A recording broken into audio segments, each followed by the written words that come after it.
Hey everyone, welcome back to Corporate Decoder, the place where we turn confusing corporate filings into plain English and see if that giant company is actually doing well or just pretending. Today we're looking at a fascinating move from Global Indemnity Group LLC, or GBLI as it is known on the stock market, and it involves a big change in where people can trade their shares. So what does this mean for investors and the company itself? You know how sometimes your favorite store moves to a different mall? Well, that is kind of what is happening here with GBLI. But on the stock market, they are packing up their shares and moving them from one big trading place to another. This report is dated the 21st of October 2025, and it tells us about a decision made the day before, on the 20th of October 2025. That is when the big bosses, the board of directors at Global Indemnity Group LLC, apparently gave the official thumbs up to a pretty significant change. This is a standard report, often called a current report, that companies file when something big and newsworthy happens. It is like a bulletin board announcement for the stock market world. So, who is Global Indemnity Group LLC? They are an insurance company, and their main shares, the class of common shares, are currently traded on a big stock exchange called the New York Stock Exchange, or NYSE for everyone who likes shortcuts. Table TRTD Delaware CDTD 001 negative 34,809 funny TD 85 to 2,619,578 TD TR TDP. State or other jurisdiction TBP of incorporation CBTDP Commission 20PP file number CBTDP file number TBTD. TDP as employer TBP identification number CVPD Thivi Tree Tyri table. Label these details here: Delaware, the file number, and the IRRS number. They are like the company's identification credentials. They confirm who they are and where they are officially registered. It shows they are incorporated in Delaware, which is a common state for companies to set up shop. And this part is their main address, their headquarters, located in Wilmington, Delaware. Now, this table is super important. It tells us exactly what kind of shares this company has that people can buy and sell on the stock market.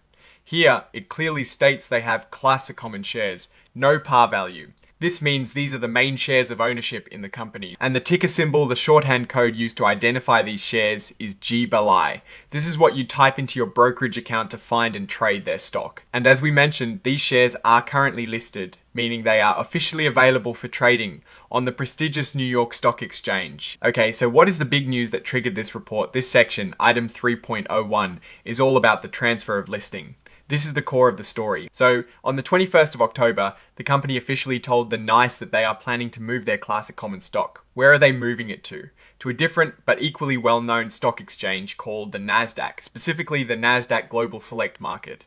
This is a big deal because changing exchanges isn't something companies do lightly. They are basically saying goodbye to Wall Street and hello to a different kind of market environment. Here is the timeline. The very last day to trade GBLI shares on the NYSE will be the 3rd of November, 2025, when the market closes for the day. Then, bright and early on the 4th of November, 2025, trading will officially kick off on Nasdaq. So it's a quick switchover, practically overnight from one exchange to the other. And good news for us looking at the stock. They've already gotten the green light from Nasdaq, and get this, they are keeping the same ticker symbol, GBLI, so for investors, it shouldn't be too much of a hassle to find the stock. It will just be trading on a new platform. Now, this is usually where they attach any press releases or public statements related to the news. So on the same day they announced the move, they also put out a press release to let everyone know. This report includes that press release basically showing that they are being transparent about this big change. It is like they are announcing their move to a new neighborhood and giving everyone the details. This reference here points to that press release. It is like the official announcement detailing why they are making the move and what they expect from it. While we don't have the full text of that press release directly in this filing, its inclusion tells us the company wants the market to be fully informed. Companies make these moves for various strategic reasons, like potentially accessing a different pool of investors, lower listing fees, or even just to align with listing requirements of their peers. This section usually lists out all the exhibits that come with the filing. It is like the table of contents for all the extra documents attached. So we've got the press release, which is key to understanding their official reasoning for the move, and then some technical stuff for the computers that process these filings. And finally, we have the signature block. This is where the company officially confirms that everything in the report is accurate to the best of their knowledge. Here we see the signature of Nathaniel Day Deros, who holds a pretty important title, Senior Vice President and Senior Counsel.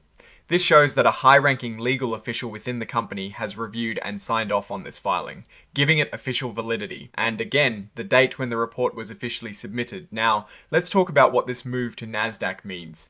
The NYSE and Nasdaq are like two different social circles for publicly traded companies.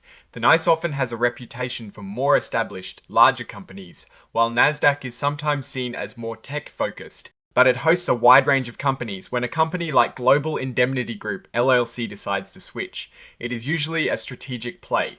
They might be looking for better visibility with a specific type of investor that tends to trade on Nasdaq, or maybe they found that Nasdaq's trading platform or services better suit their needs. It could also be about cost sometimes. Listing fees or regulatory compliance can differ between exchanges. For investors, the immediate impact is mostly procedural. Their GBLI shares will just be trading on a different venue. Over time, however, the move could potentially affect how easily the stock is traded or what kind of analyst coverage it receives, as different investors and research firms tend to focus on different exchanges. It is not uncommon for companies to move exchanges as they grow or their strategic focus shifts. It shows they are being proactive about their market presence. Looking at Global Indemnity Group, LLC, they are an insurance company. While this filing doesn't dive into their financial performance directly, a move like this often suggests a company that is either looking to boost its profile, streamline its operations, or perhaps tap into a different investor base that aligns better with their current business strategy. It is a signal that management is actively managing their public market status. Ultimately, this is a strategic maneuver. And while it doesn't scream financial crisis or booming success on its own, it is a sign that GBLI is trying to optimize its position in the public market. We will, of course, be keeping an eye on their future filings to see how this move plays out and what impact, if any, it has on their business and their stock. Alright, that is our breakdown of Global Indemnity Group's latest filing concerning their stock exchange move. What is your take on this relocation? Are you curious to see how it impacts the company's stock, or do you think it is just a minor housekeeping item for the business? Let us know your thoughts in the comments below. If you found this decoding useful, please hit that like button and subscribe for more deep dives into corporate filings. And don't forget to join our Discord community linked in the description for more discussions and insights. Thanks for watching. See you next time.